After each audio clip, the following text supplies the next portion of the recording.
21년 동안 교직에 있으면서 학부모님들에게 가장 많이 받은 질문은 이것입니다. 교과서 위주로 공부하면 정말 성적이 오르나요? 저는 단호히 그렇다고 얘기합니다. 학교에서 학생들을 관찰하며 놀라운 점을 발견했습니다.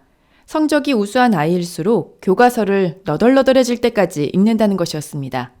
교육의 중심에서 아이들을 가르치며 자녀를 키우며 교과서를 온전히 이해하는 힘, 즉 교과력이 아이의 초중고 12년 공부를 결정한다는 사실을 깨달았죠.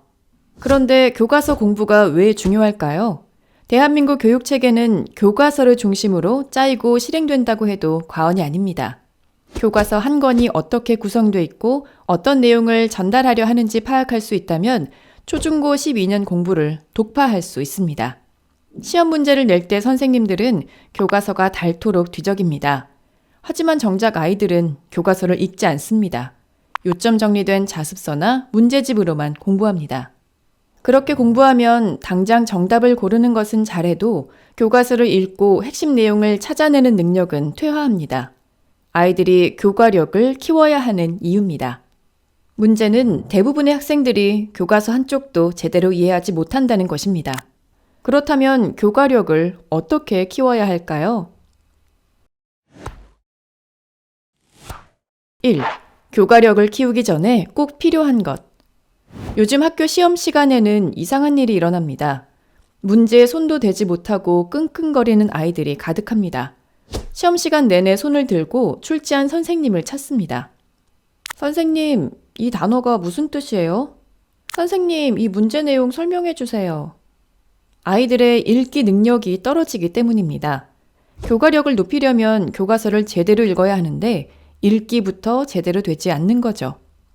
교과력을 높이기 위해서는 문해력부터 키워야 합니다. 특히 초등 시기는 문해력을 다질 수 있는 골든타임입니다. 아이의 문해력 수준을 체크하려면 어떻게 해야 할까요? 먼저 아이에게 교과서 한두 페이지를 소리내서 읽게 하세요. 글을 제대로 이해한다면 의미 단위로 잘 끊어 읽습니다.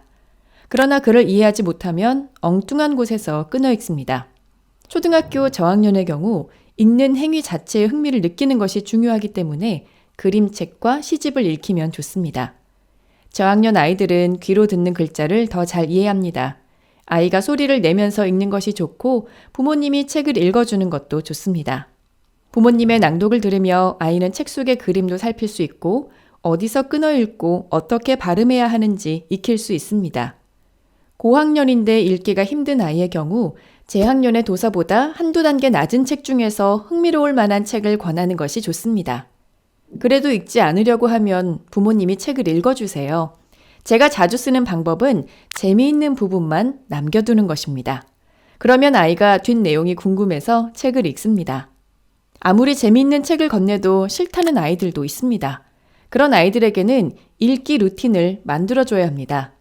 읽기 루틴을 만들 때는 환경을 조성하는 것이 중요합니다. 먼저 일정한 시간을 정해 읽기 시간을 마련해 주세요. 가능하면 이 시간에 가족이 함께 책 읽기를 권합니다. 읽는 장소도 한 곳으로 정하면 좋습니다. 책의 종류에 대해서는 잔소리하지 않아야 합니다. 만화책을 읽어도 좋고 얇은 책을 읽어도 좋습니다. 읽기를 습관화하도록 돕는 게 목표거든요. 마지막으로 강압적이지 않은 환경을 만들어주세요. 책을 읽으라고 닥달하면 아이는 책을 더 싫어하게 됩니다. 읽기 환경은 제공하되 강압적이지 않아야 합니다. 2. 학습 목표를 제일 먼저 살펴보세요. 교육 과정이 뭔지 아시나요? 교육 과정은 교육 목적과 교육 목표를 달성하기 위한 국가 수준의 커리큘럼을 말합니다. 과목별 전문가들은 교육 과정에 따라 교육 목표를 세우고 이 교육 과정을 어떻게 학년에 맞게 적용할 것인지 의논합니다. 이것을 문서화한 책이 교과서고요. 과목에 따라 교과서 구성과 공부 방법도 조금씩 다릅니다. 그러나 공통으로 반드시 확인해야 할 것이 있습니다.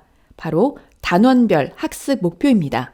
학습 목표가 가르쳐야 할 교육과정의 내용이거든요. 선생님은 교육과정과 학습 목표를 고려하여 수업을 구성하고 아이들은 여러 활동을 통해 학습 목표에 도달합니다. 아이의 공부를 어떻게 도와야 할지 막막하다면 교과서를 펼쳐 단원 학습 목표를 살펴보세요. 무엇을 어떻게 공부해야 할지 방향을 잡을 수 있습니다. 3. 교과력 높이는 읽기 전중 후 전략. 교과서는 아무리 친절하게 만들어도 학습이 목적이라 재미가 없습니다. 재미가 없으니 손이 선뜻 가지 않습니다. 이 재미없음을 극복하고 교과서를 읽고 정리하는 것이 교과력입니다. 교과력을 높일 수 있는 읽기 전중 후 전략을 소개합니다. 먼저 읽기 전에 목차를 보고 어떤 내용인지 예측합니다.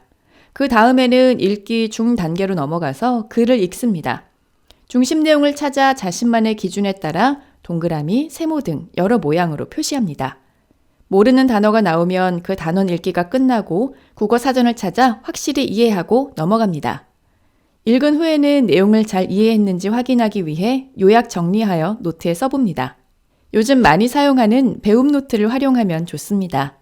내용을 정리하면서 부족한 부분이 있다면 다시 교과서를 읽으며 꼼꼼히 이해합니다. 제대로 이해했다면 문제집을 풀며 체크해봐도 좋습니다. 아이의 성적이 떨어지면, 부모가 불안해지면 더더욱 사교육에 매달리게 됩니다. 하지만 그럴 때야말로 교과서로 돌아가야 할 때입니다. 사교육에 의존하지 않고 혼자서 끝까지 공부해내는 힘. 교과서는 사교육보다 강하다. 이 콘텐츠가 도움이 되었다면 구독과 좋아요를 눌러주세요.